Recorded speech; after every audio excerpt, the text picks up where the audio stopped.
Hi friends, நம்மளுடைய ஒரு trade முடிஞ்சிட்டு அப்படின்னா நம்ம வந்து என்ன பண்ணலாம்னா டிசிப்ளினாக மார்க்கெட்டை வந்து விட்டுட்டு வரணும். அதுக்கப்புறம் கீழே பண்ணலாம் மேலே பண்ணலான்னா நம்ம என்ன பண்ணுவோன்னா ஃபைனலாக வந்து ஒரு லாஸ் தான் நம்ம என்ன பண்ணுவோம் செய்யறதுக்கு வாய்ப்பு இருக்குது. ஸோ நம்ம என்ன பண்ணலான்னா இப்போதைக்கு உள்ள ட்ரேடை வந்து நம்ம எக்ஸிக்யூட் பண்ணலாம். ஸோ இப்போ நான் சப்போர்ட் லைன் வந்து ட்ரா பண்ணுறேன்.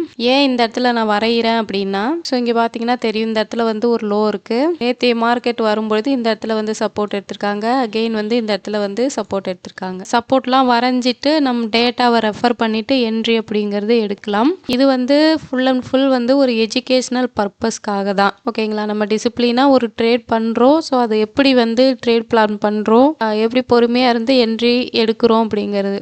மேக்ஸிமம் வந்து நான் என்னுடைய வேலை என்ட்ரி அப்படிங்கிறது ட்ரை பண்ணுறேன். சின்னதாக வந்து ஒரு கேண்டில் 2 கேண்டிலில் என்னுடைய ட்ரேடிங்கை வந்து நான் முடிச்சுப்பேன். ஸோ அந்த ஸ்டைல்லையே பட் ஒரு எஜுகேஷ்னல் பர்பஸ்க்காக சின்ன ஒரு லேர்னிங் வந்து நம்ம கொடுத்துட்ருக்கோம், அவ்வளோதான். ஸோ இந்த லெவல்லாம் மார்க்கெட் தாண்டி மேலே போச்சு அப்படின்னா நம்ம என்ன பண்ணலான்னா கால் சைடுக்கான என்ட்ரி ட்ரை பண்ணலாம். ஸோ இன்றைக்கி லோ அப்படிங்கிறது வந்து மார்க்கெட் இந்த ஒரு பிளேஸில் வச்சுருக்கிறதுனால ஸோ இதையும் நம்ம மார்க் பண்ணி வச்சுக்குவோம். வெயிட் பண்ணி பார்ப்போம். என்னுடைய டேட்டாலாம் எப்படி இருக்காங்கன்னு ரெஃபர் பண்ணிவிட்டு ட்ரேட் பிளான், இன்றைக்கான ட்ரேட் பிளான் எந்த இடத்துல போனால் என்ட்ரி ட்ரை பண்ணலாம் அப்படிங்கிறத பார்க்கலாம். ஸோ நல்ல ஒரு பெரிய கேண்டில் வந்து மார்க்கெட்டில் மூவ் ஆகிட்டுருக்கு.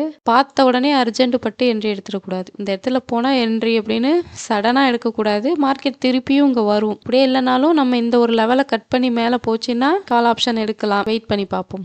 எல்லாருனாலையும் வந்து ப்ராஃபிட் பண்ணுறது அப்படிங்கிறது மார்க்கெட்டில் வந்து கண்டிப்பாக கொஞ்சம் கஷ்டம்தான். அவங்க ஒரு விஷயத்தை ப்ரிடிக்ட் பண்ணி ஸோ அது கரெக்டாக நடக்குதா அப்படிங்கிறத வெயிட் பண்ணி என்ட்ரி எடுக்கிற பட்சத்தில் எவ்வளோ என்ட்ரியை வந்து அவங்க குறைச்சிக்கிறாங்களோ, அவங்களுடைய ட்ரேடிங்கை வந்து எந்த அளவுக்கு குறைக்கிறாங்களோ அந்த அளவுக்கு என்ன பண்ண முடியும் அப்படின்னா அவங்க ப்ராஃபிட் அப்படிங்கிறது பண்ணுறதுக்கு வாய்ப்புகள் இருக்குது. நம்ம வந்து சின்னதாக வந்து ஒரு ட்ரெண்ட் லைன் வந்து வருதா அப்படின்னு கனெக்ட் பண்ணி பார்த்துருக்கோம். வெயிட் பண்ணி பார்ப்போம். என்னுடைய எல்லா டேட்டாவும் வந்து பியரிஸ்க்கு சப்போர்ட் பண்ணதுனால ஸோ என்னுடைய வியூவும் பியரிஸில் தான் இருக்குது. கொஞ்சம் வெயிட் பண்ணி பார்த்துட்டு என்ட்ரி அப்படிங்கிறது ட்ரை பண்ணலாம். ஸோ இந்த ட்ரெண்ட் லைனை வந்து ஸ்ட்ராங்காக வந்து பிரேக் பண்ணியிருக்காங்க. இங்கே பார்த்தீங்கன்னா ஒரு நல்ல சைட்வேஸ் வந்து மார்க்கெட்டில் இருந்திருக்கு. இந்த இடத்துல வந்து ஆல்ரெடி லோ வந்து இந்த லோவில் சப்போர்ட் எடுத்திருக்காங்க. இதெல்லாம் தாண்டி மார்க்கெட் மேலே போகணும் அப்படின்னா கொஞ்சம் ஸ்ட்ராங்காக வந்து நல்ல ஒரு பை வால்யூமோட நல்ல ஒரு ஸ்ட்ரென்த்தோடு மேலே போனால் தான் என்ன பண்ண முடியும் அப்படின்னா இதெல்லாம் பிரேக் பண்ணி மேலே போகலாம். ஸோ அதனால மார்க்கெட் வந்து இந்த இடம் பார்க்கும் பொழுது பெரிய பெரிய கேண்டில்ஸாக என்ன பண்ணியிருக்காங்கன்னா மேலே வந்து போயிருக்காங்க. ஸோ இதுக்கு மேலேயே வந்து இந்த ஒரு பிளேஸ்லேயே வந்து மார்க்கெட் சஸ்டெயின் பண்ணுறாங்க அப்படிங்கிற பட்சத்தில் நம்ம கால் சைடுக்கான என்ட்ரி அப்படிங்கிறது வந்து ட்ரை பண்ணலாம். இது எல்லாமே தொடர்ந்து நீங்கள் வந்து ஒரு எஜுகேஷ்னல் பர்பஸ்க்காக லேர்ன் பண்ணி புரிஞ்சுக்கிட்டு உங்களுடைய ட்ரேடிங்க்கு வந்து நீங்கள் வந்து ஒரு நாலேஜ் வந்து கெயின் பண்ணிக்க யூஸ் பண்ணுங்கள். ஆப்ஷன் ட்ரேடிங் அப்படிங்கிறது வந்து குறிப்பாக ஆப்ஷன் பையிங் அப்படிங்கிறது ரொம்ப ரொம்ப ஒரு டேஞ்சரான ஒரு விஷயம்தான். இதில் வந்து உங்களுடைய ஒரு இன்ட்ரெஸ்ட் அப்படிங்கிறது ரொம்ப முக்கியம். அதை தாண்டி ஒரு நாலேஜும் உங்களுக்கு இருக்கணும், நல்ல ஒரு டீசெண்டான கேபிட்டலும் இருக்கணும். அதையும் தாண்டி டிசிப்ளினும் பொறுமையும் இதெல்லாம் இருந்தால் மட்டும்தான் உங்களால் இந்த ஃபீல்டில் வந்து சஸ்டெயின் பண்ண முடியும் ஃப்ரெண்ட்ஸ். ஸோ அதை மைண்டில் வச்சுக்கிட்டு நீங்கள் வந்து ட்ரேடிங் பண்ணுங்கள். இந்த இடத்துல ஒரு ஹை இருக்காங்க இல்லைங்களா? ஸோ இங்கே வந்து நம்ம வச்சுக்கலாம். இதையும் தாண்டி வந்தாங்க அப்படின்னா இன்னுமே வந்து மார்க்கெட் வந்து மேல் நோக்கி போவாங்க. பட் மேஜரான டேட்டா பார்த்தீங்கன்னா என்னுடைய முக்கியமான டேட்டாலாம் பார்த்தீங்க அப்படின்னா பியரிஸ்க்கு தான் சப்போர்ட் பண்ணிகிட்டு இருக்காங்க. ஏதாவது வந்து கொஞ்சம் கன்வெர்ட் ஆகி புல்லிஸ்க்கு வந்தாங்கன்னா இன்னுமே நல்லா புல்லிஸாக மார்க்கெட் போகும். இப்போதைக்கான வியூ இந்த இடத்துல மார்க்கெட் பார்த்தீங்கன்னா ஒரு கால் சைடுக்கான ஒரு வியூ இருக்காங்க.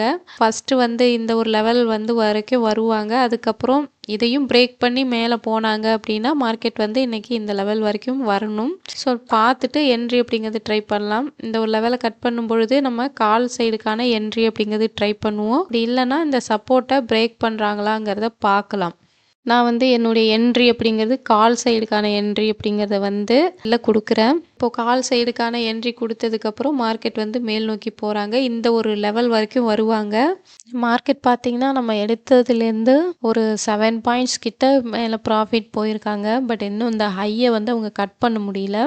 ஸோ பார்க்கலாம், வெயிட் பண்ணி பார்க்கலாம். ஸ்டாப் லாஸ் ஹிட் ஆகுதா இல்லை ப்ராஃபிட் ஹிட் ஆகுதா அப்படிங்கிறத பார்க்கலாம். பட் எதாக இருந்தாலும் நம்ம வந்து இந்த ஒரு ட்ரேடோட டிசிப்ளினாக என்ன பண்ணுறோம், ட்ரேடிங்கை க்ளோஸ் பண்ணிக்கிறோம். Okay friends. எனக்கு பார்த்தீங்கன்னா, எஸ்எல் தான் ஹிட் ஆயிருக்கு.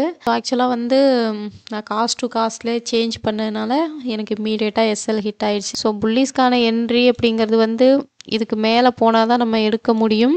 இல்லன்னா இந்த ஒரு லெவல கட் பண்ணா, புட் சைடுக்கான என்ட்ரி தான் வந்து நம்ம ட்ரை பண்ணலாம்.